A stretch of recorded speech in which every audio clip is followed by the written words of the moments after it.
league debut was amazing. Like I said, I can remember how I felt. I can remember like pictures from my mind from that day, and yeah, that was all I ever wanted to do with this club, and to get to do that was so special. Promotion here, the night where MJ scored, and to get to see someone like MJ do that, you always get to think about why Exeter works for young players, and you get to see your friends and people that you've grown up with have moments like that, and to be a part of it myself as well was so special. I'm always an Exeter man, and it's my club. Alex, you'll be leaving the club this summer after spending 16 years at Exeter City. I guess firstly, can we just reflect on what a tough decision that must have been to make? Yeah, it's been something that I've been thinking about for a while, and yeah, it's kind of it's hit me harder probably recently, doing things for the last time and at this club, and yeah, it's been so much for me, and made me into the man I am today, and I owe so much to the club, and it's hard to leave that, but I do feel like it's the right time to do so. Let's begin with talking about those early days when you joined the club. What do you remember of being a kid in the academy? I think I said it in another interview. A lot of losses. My group we had some good players, but we always seemed to lose by quite a margin. But yeah, it was just playing football with mates and people that came up with one of my best mates here for the first 3 or 4 years, and then beyond that, it was just kind of a thing that I did. It wasn't. It was never a question of not wanting to do it. It feels so long ago now. It's just running around and getting told to do stuff, but always wanted to be there. And as a 9-year-old kid, in the academy, what were your dreams looking forward? I don't know if I had dreams at that age. Football-wise, it was just playing, and probably just wanting to compete and play with the best other kids around, and then later on probably just play one game for Exeter. That was always the dream. Any games, I didn't get up here too much, just because of the distance for the first team games. But whenever I did, I thought just to play one game here would be so special, and it's nice to remind myself of that at this stage where I've made quite a few more than that. And what values did the academy instill in you as a kid to make you prepared for that, movement into and around the first team? It's hard to separate it from anything. It's everything that everything that I am today is a combination of that. The people I've been around, my family, and yeah, I don't think it'd be fair to say anything that it's given me. It's everything. It's been a part of all the values that I've got now, and yeah, I'm happy with the person I am today, and that's in huge part down to everyone that's at the club and everyone that has been watching since I've been playing here in the first team. You've worked with and under some incredible coaches, and you've had some incredible teammates in your time here as well. Yeah, coaches ended up having Dan Green kind of go up his coaching career with our group. We ended up having him 3 or 4 times in the academy, and then with us in the first team for one and a half seasons. Yeah, and that was so special to share that with him, and then the boys that I've grown up with. Kaiti, who you've just spoken to, he would have been there when I joined, or just joining. Archie was there when I joined. Sparksy was knocking around, and Ethan and people like that. So just to see what people like that have done with their careers That's probably one of the proudest things that I get to do. Just watch my mates play and do what they want to do. That's brilliant. Like so many academy graduates, the loans were very important to your development, and you spent time at Truro and Bath City as well. I mean, did you find that was really kind of preparing you for what was to come? Yeah, definitely. I think, like anyone, you think you're ready before you are, and those loans are a bit of a kind of dampener to your ego going and playing at that level, but it is a good level. It's people playing for jobs, and it gave me time to develop my game and become ready. Like I played after my loans at Truro. I played here probably 3 or 4 times that season, and then I still wasn't quite ready to play, so I went out on loan again, and that's what this club has done. It's been patient with us and seen in us the qualities that will eventually get there, and they've given us the time to develop, and that's what the loans do. You've got to perform as well, but to be given the time is so key. You had your first taste of action in a City first team shirt in 2017, coming on as a sub against Chelsea under-21s in the EFL Trophy. If you can remember all the way back, what was going through your mind? Because I guess that was another big, achievement for you. Yeah, I mean, that was one where I was playing on loan at Truro, and then got called back, I think, just for that game to be involved. And yeah, I can't remember too much about it. I think my league debut is the one I've got probably fonder memories of. But yeah, that to be able to play in the first team, to wear a shirt with a name on the back and an extra shirt in a proper competitive fixtures. It's what I never thought I'd be able to do, and lucky enough to do that. As you mentioned there, the following season you made your league debut. I think you were handed a start at left back as well against Grimsby Town. How are you feeling when you found out that you were making that big step? Yeah, a bit shocked really. I'd come back from Truro when we had quite a few injuries in the squad a few months before, and then got injured myself that weekend or the week after. So I was actually just coming back from that injury, and just got thrown in because it was a tough schedule, and I'd come back probably fresh from having a few weeks to kind of, while recovering from an injury, to clear my mind, and must have seen something in me, and really grateful for that kind of,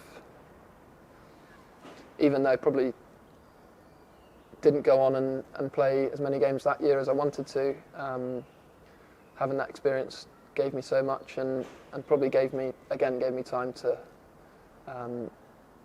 then stay at the club for longer, to then go on and do what I've been able to do with the club. It was a bit of a mad match, that one, as I recall as well. 2-1 defeat. I think we had about 30 shots on target that day, and they went down to 10 men early on in the second half, yet still managed to pick up the 3 points. But I mean, a mad game to make your actual league debut in. Yeah, we've had feels like we've had quite a few of those here. It's what happens in home games, and especially here when we're playing towards the big bank in the second half. I can remember the feelings of that game, and I was just remember enjoying it so much. The energy of the crowd, and the kind of intensity of the players, and how real it was and how much it meant. That was amazing, and my family were there, and friends were there to be with me and see that. And the 21-22 season was the one where you put your name in that first team position as well, making 34 appearances in total as we gained promotion finally to League One. What are your memories of that season? I guess it was a special year for you. Yeah, amazing. I'd played, probably ended up getting near that number of games the year before, but in COVID, and a lot of them off the bench. And that probably that set me up for the next year to be involved. And yeah, I mean the first league game, the year of that promotion year, would have been my first game in front of a proper full crowd. Was that here? Or? Yeah, Bradford at home, wasn't it? I think the first. Oh, I missed the first few, but yeah. Yeah. So memorable. Yeah, it was amazing. That run at the start of the season is what I remember being involved in, and then we had such a good group that all contributed. I think over the season we had players out on longer injuries and people that took their chance and stayed in the team. There were probably 15 or 16 or even more than that players that felt like they were a real key part of that promotion season and were the first choice player, and that helped us stay fresh. And yeah, it's a long season and we needed so many people. Disappointed to not be involved at the end. That's the only disappointment, but yeah, to look back on it and see what we achieved and what we get to do now as a club, and the teams we get to play against this year and last year, it's reward for that. And having been, around the club during that spell where it was always sort of so close to promotion, those trips to Wembley and just missing out on the playoffs on the last day that season as well. I mean, it must have been extra special for the club and yourself to be part of that team that finally made it back to League One after a decade. Yeah, seeing the club try and build from even that first playoff campaign that they managed to kind of creep into. We were in the relegation zone. Yeah, in October, and October, then November, and finished fourth, I think, wasn't it? Yeah. And we would have never been outside the top 10 after that, and it was slow progression and nearly, and yeah, it all came together that year, and I'm so happy that I can say I was involved in that. I'll always be part of this club because of that. Definitely. On the pitch matters as well. You scored your first goal for the club in a crazy 4-3 game away at Swindon Town in the EFL Trophy. We weren't going to mention that. How did it feel to actually, score that first professional goal? Yeah, I hadn't played that many games, so I thought it was just easy to score. If only I knew. I think I then might have gone back to back. You did. You scored it against Fylde in the FA Cup the next day. Yeah. So I was fine. I was quite prolific for a spell. I was a one. Been a bit dry since, though, hasn't it? Yeah, it's been quite dry. Yeah, I mean, I've not had a goal in front of a full support. I had one here. Oh yeah, it was at the away end as well, wasn't it? Last year, yeah. or this year. This year against this year, in front of the away end, but an empty away end. So yeah. They all count now, as they say. Yeah, they all count, and I'm glad it's not a zero. Looking at last season as well, 48 appearances in majority in League One there and in the cup competitions. I mean, how did you find the step up from playing in League Two to League One? Yeah, I mean it was tough. The level is like a marked step up, and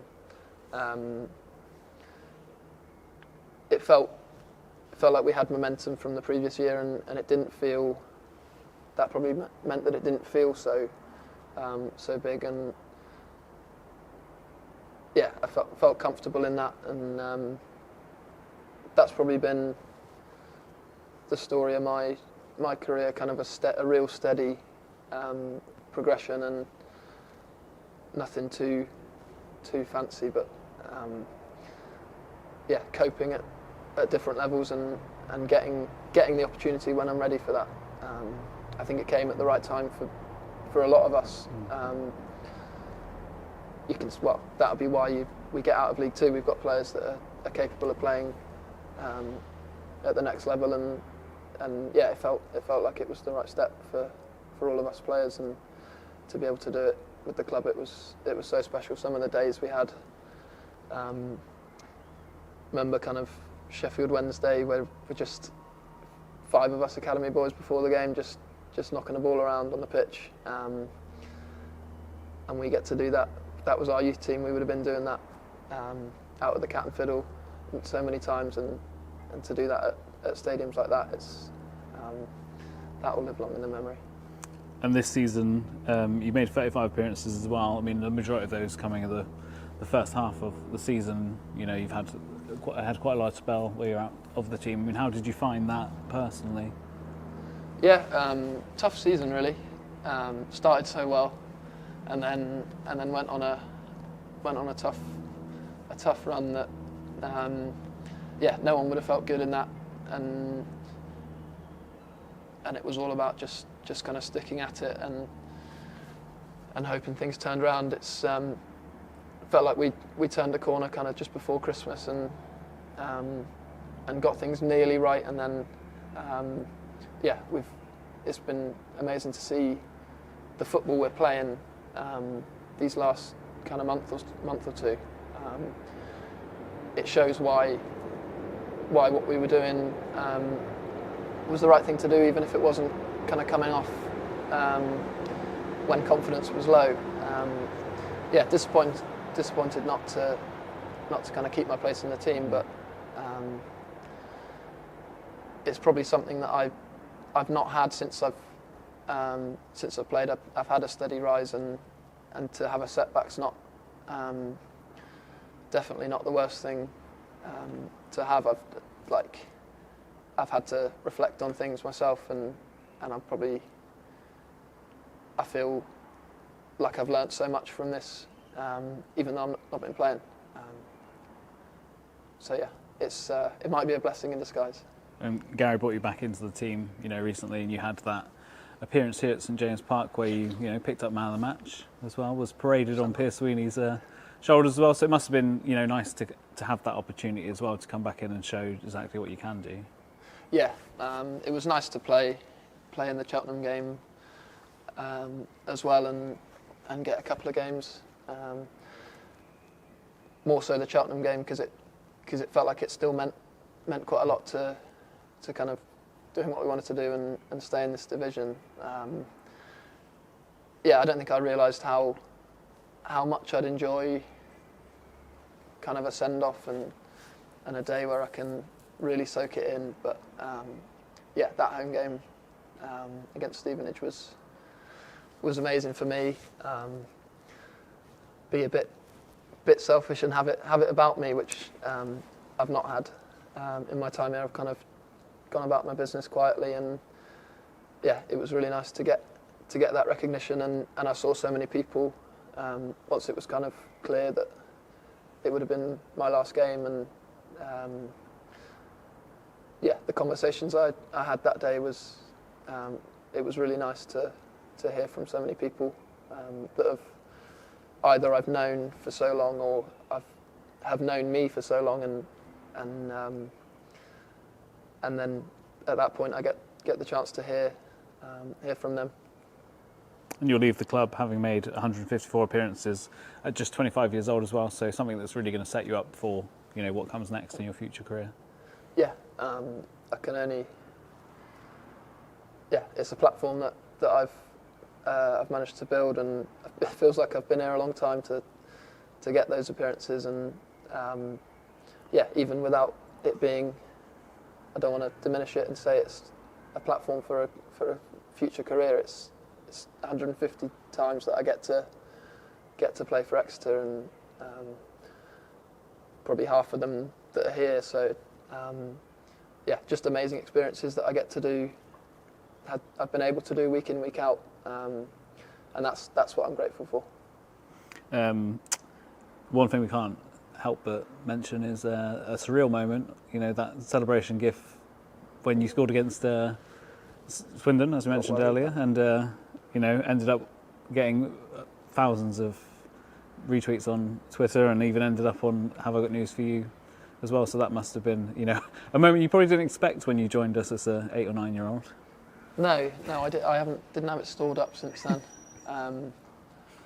No, those media days are it's a big panic up knowing what you're going to do for a GIF, and got a bit giddy and did that one. It's probably why I haven't scored many since. Scared of getting a GIF out. But yeah, no, that was funny, and it's a shame. I think my one for the following year got vetoed, so I had to do a tame, but I didn't score anyway. So put too much pressure on you. That you. was protest. And also talk to us about those long throws and how that came about, because we've seen a few times that they've actually led to some important moments. I think Sam Nombe scored a goal from one here last season, and then the one earlier in the season where Reece scored in the last minute of Reading came from one of those moments. So it was an extra armoury in the team, isn't it? Really? Yeah, it's something that probably should have. It's hard when we're a team that want to play quickly, and we've got so many players that want to kind of manipulate the ball around the box, and we've probably not used it so much as other teams might do. So yeah, it's a part of my game that helps us score goals, so I'm happy to have it. It was just a natural thing from probably playing cricket and other sports. I can't remember when I realised I could just throw it quite far. But yeah, it's a thing. It's a part of my game, and it's a legitimate attribute. Yeah, what the Reece goal here was amazing, and yeah, to be a part of moments like that is special. To put you on the spot now as well, but in a few years' time, when you look back at your time here, what are going to be those lasting memories that are going to spring in your mind, do you think? Can't run through them. Debut here, league debut, was amazing. Like I said, I can remember how I felt. I can remember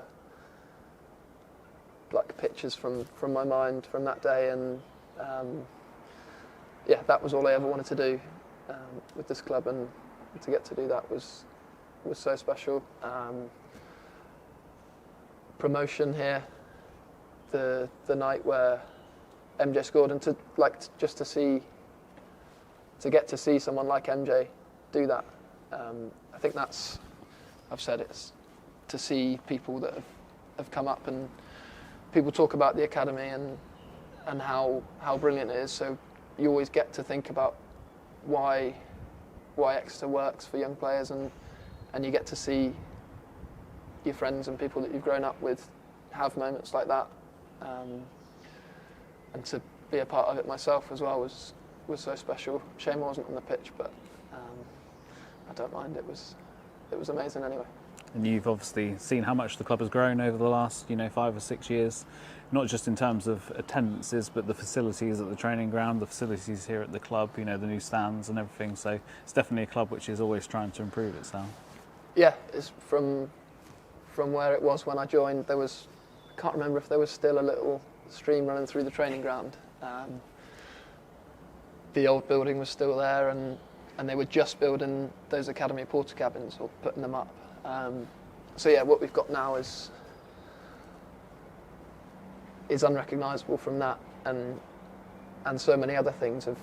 Everything is better than it was then. Yeah, the club's in a fantastic place, and yeah, there's no reason why it can't push on from here and do even bigger things. It does so much for the city, and people get so much enjoyment out of it. There's going to be 8,000 in here on Saturday, and I remember when we had probably 2,500 in here on a Tuesday night in a league game.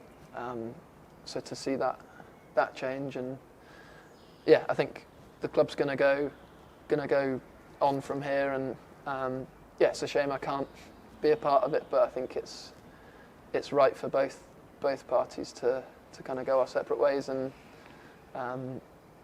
yeah, and learn for myself to learn from new experiences.